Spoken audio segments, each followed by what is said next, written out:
ලස්සන කතාවක් කියන්න යන්නේ. කොහොම ජනපදයක ලස්සන පුංචි කූඹියෙක් හිටියා. මේ පුංචි කූඹියා හරිම ශක්තිමත්, හරිම වේගවත්.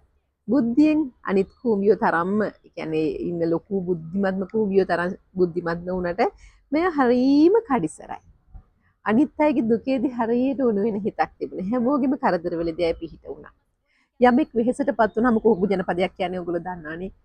හරිම කලබලකාරී වැඩ ගොඩක් සිද්ධ වෙන ලොකු වැඩපලක් වගේ එකක් නේ. ඉතින් මේ කූඹියා අය යමෙක් වෙහෙසටපත් වුණාම ඇය හැම වෙලෙම වෙහෙසටපත් වෙච්ච කෙනා ළඟට දුවගෙන එනවා. කූඹියෙක් වැටුණොත් පුවක් හරි උස්සගෙන ගිහලා ඇය ඇවිල්ලා උස්සලා ඒක අරන් දීලා උදව් කරනවා. වැස්ස ආවොත් දුවලා ගිහිල්ලා එයා වැස්සට අවශ්‍ය කරන කූඹි ගුල කඩා වැටෙනවට අර දේවල් තියෙනවනේ ඒගොල්ලෝ ඇවිල්ලා ඒ වගේ තියලා අලුත් වැඩියා කරලා වැස්සක් ආවහම මොනවා හරි කඩා වැටුණොත් අලුත් වැඩියා කරලා ඒ හැමදේම කරනවා. ඒ වගේම කෑම නැති කාලවල් කෑම අඩු කාලවල් ආවහම කූඹි ගුලේ ඉක්මනට එයාට කන්න තියෙන කෑම එක පවා අනිත් අයට ගෙනහිල්ලා දීලා අනිත් අයව බලා ගන්නවා. ඉක්මනට කෑම එක්ස්ප්‍රෙස් කරනවා.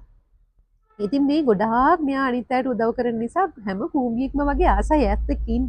අය වටේට හුඟක් කූඹින් අය එක්ක නිතර අය ඉන්න තැන තමයි ගැවසෙන්නේ. හැම වැඩක්ම අවසන් කරද්දී කූඹිය දැන් සමහර වෙලාවට කූඹිය වැඩ කරලා හැම වැඩක්ම අවසන් කරද්දී අය ඇවිල්ලා අස් කරනවා, මේ ස්විච් ඒවා පිහදානවා.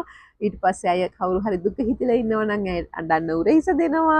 අය හැමෝම බලා ගන්නවා. හැබැයි අය කවදාවත් විවේකයක් ගත්තේ නැහැ. දවසක් මේ කූඹියට කකුල් දෙක හුඟක්ම අමාරු වුණා. ඇයට මහන්සි වැඩ කළා. ඇය තෙහෙට්ටුයි වැඩ කරලා එක දවසක් මේ කූඹිච්චි කඩාගෙන බිමට වැටුණා. ඇයගේ කකුල් වලට වාරු නැතුව ගියා. ඇයගේ කොන්ද හොඳටම රිදෙන්න ගත්තා. හැමෝගෙම වැඩ කළ අයට හරි මහන්සි. හැබැයි කවුරුත් ඇයව බැලුවේ නැහැ. ඇය තනියම කොන්ද අල්ලගෙන කකුල් දෙක බිමට නමාගෙන වාඩි වෙලා හිටියා. ටික වෙලාවක් යද්දී අයම සනීප වෙලා අයම ඇවිල්ලා ආපහු දත් මිටි කාගෙන අනිත් අයගේ වැඩ කරන්න ගත්තා. අන්තිම ශක්තියත් ඇයගේ වැය කරමින් ඇය අනිත් අය වෙනුවෙන් සේවය කරා. අන්තිමේදී ඇය සදහටම බිමට වැටුණා. ටික වෙලාවක් යද්දී කූඹිට මතක් වුණා ඇය නැහැ කියලා. මොකද කූඹි ගුල මෙස් එකක් වඩපත් වෙලා අස් කරන්න කෙනෙක් නැහැ, දුක අහන්න කෙනෙක් නැහැ, වැටුණාම උස්සන්න කෙනෙක් නැහැ, බඩුව අරහෙට මෙහෙට වෙලා පිළිවෙල වෙලා. ඉතින් ඒ වෙලාවේදී කූඹි කල්පනා කරා කූඹිච්චි කියලා. සමහර අය කිව්වා විශ්වාසයි ඇය ඒවි. මොකද ඇය හැම වෙලේම අපේ දුකේදී කරදරේදී හිටපු කෙනා ඇය ඒවි කියලා. හැබැයි ඇය ආවේ නැහැ. කූඹි ගුල ටිකක් මෙස් එකක්.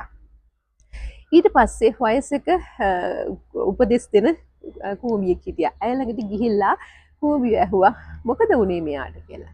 මහලු කූඹුවා කිව්වා ඇය එන්නේ නෑ ආපහු. ඇය නැති වෙලා. ඉතින් ඕගොල්ලන්ගේ ගෙදරත් මේ වගේ කෙනෙක් ඇති. මම ඒකයි මේ කතාව කිව්වේ. ඕගොල්ලන්ගේ ගෙදරත් ඇය යන්න ගිය දවසට හුඟක් මිස් වෙයි. ඒක නිසා ඇය ගැන අහන්න. ඇයගේ දුක සැප අහන්න. ඔයාට කොහොමද කියලා අහන්න. ඕගොල්ලන්ගේ ගෙදරත් මේ වගේ කෙනෙක් ඉන්නවා.